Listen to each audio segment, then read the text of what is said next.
जय श्री कृष्ण। ओम नमो भगवते वासुदेवाय।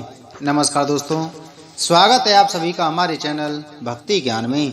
दोस्तों, आज मैं आपको माघ मास महात्म के 19वें अध्याय की कथा सुना रहा हूँ।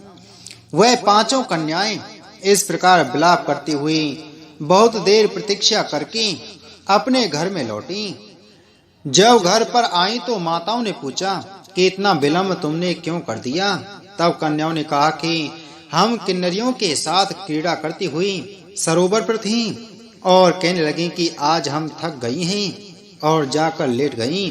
वशिष्ठ जी कहते हैं कि इस प्रकार आशय को छुपाकर वह विरह की मारी पड़ गईं। उन्होंने घर में आकर किसी प्रकार की क्रीड़ा नहीं की। वह रात्रि उनको एक युग के समान बीती। सूर्य नारायण के उदय होते ही अपने आप को जीवित मानती हुई माताओं की आज्ञा लेकर गौरी पूजन करके वे कन्याएं वहां पर जाने लगीं। उसी समय ब्राह्मण भी स्नान करने के लिए अछोद सरोवर पर आ रहा था। उसके आने पर कन्याओं ने वाह वाह किया, जैसे कमलनी प्रातः काल सूर्योदय को देखकर कहती है। उसको देखकर उसके नेत्र खुल गए और उस ब्रह्मचारी के पास गईं। आपस में एक दूसरे का हाथ पकड़कर चारों तरफ से उसको घेर लिया और कहने लगी कि मूर्ख, उस दिन तू भाग गया था, आज नहीं भाग सकता। हम लोगों ने तुमको घेर लिया है।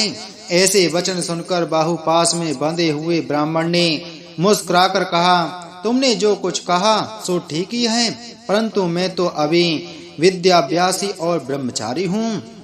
गुरुकुल में मेरा विद्याभ्यास पूरा नहीं हुआ। पंडित को चाहिए कि जिस आश्रम में रहे उसके धर्म का पालन करे। इस आश्रम में मैं विवाह करना धर्म नहीं समझता।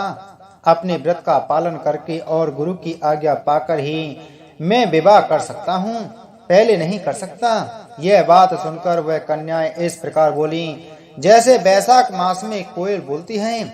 वह कहने लगी कि धर्म से अर्थ और अर्थ से काम और काम से धर्म के फल का प्रकाश होता है।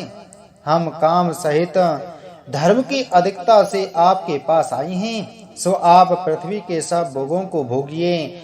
उस ब्राह्मण ने कहा कि तुम्हारा वचन सत्य है, किंतु मैं अपने व्रत को समाप्त करके ही विवाह कर सकता हूँ, पहले नहीं कर सकता। तब वे कन्याएं कहने लगी कि तुम मूर्ख हो। अनोखी औषधि, ब्रह्म बुद्धि, रसायन सिद्धि, अच्छे कुल की सुंदर नारियां तथा मंत्र जिस समय प्राप्त हो तब ही ग्रहण कर लेना चाहिए। इसी से कार्य को टालना अच्छा नहीं होता। केवल भाग्य वाले पुरुष ही प्रेम से पूर्ण अच्छे कुल से उत्पन्न स्वयं वर चाहने वाली कन्याओं को प्राप्त होते हैं।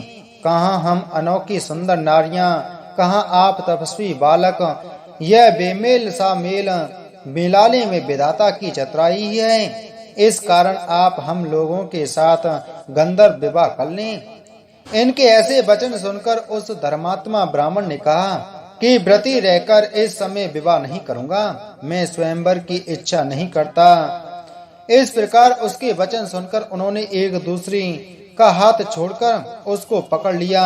सुशील और स्वस्वरा ने उसकी भुजाओं को पकड़ लिया। सुतारा ने आलिंगन किया और चंद्रिका ने उसका मुख चूम लिया, परंतु फिर भी वह ब्रह्मचारी विकार रहित तथा काम की बाधा से पीड़ित नहीं हुआ।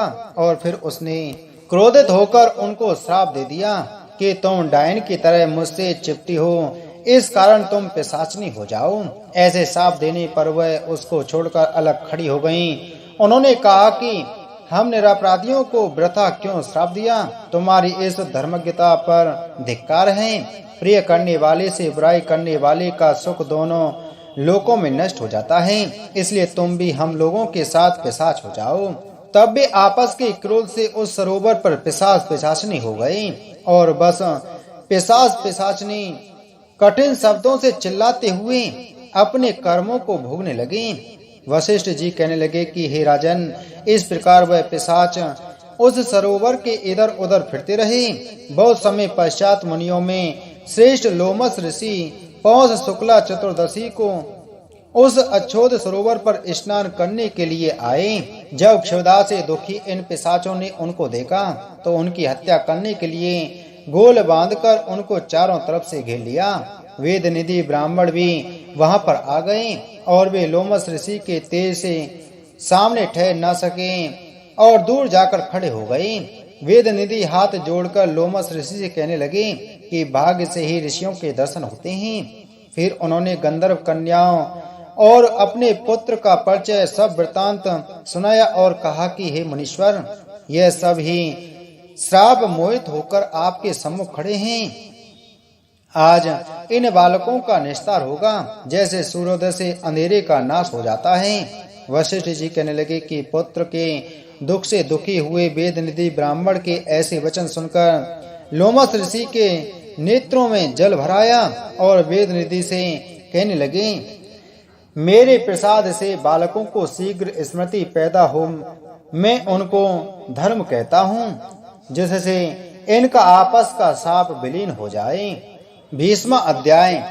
वेद निधि कहने लगी कि हे महर्षि, धर्म को जल्दी ही कहिए क्योंकि साप की अग्नि बड़ी दुख कारक होती है। लोमस ऋषि जी कहने लगे कि यह सब मेरे साथ नियम पूर्वक माघ स्नान करें, अंत में यह साप से छूट जाएंगे। मेरा यह निश्चय है, शुभ तीर्थ में माघ स्नान करने से साप का फल नष्ट हो जाता है। 7 जन्मों के पाप तथा इस जन्म के पाप माघ में तीर्थ स्थान पर स्नान करने से नष्ट हो जाते हैं। इस अछोद में स्नान करने से अवश्य ही मोक्ष की प्राप्ति होती है। राजसूय और अश्वमेघ यज्ञ से भी अधिक फल माघ मास स्नान से होता है। अतएव संपूर्ण पापों का सहज में ही नाश करने वाला माघ स्नान क्यों ना किया जाए। इति श्री माघ मास महात्म 20वां अध्याय संपूर्ण। बोलो माघ मास महात्म की जय।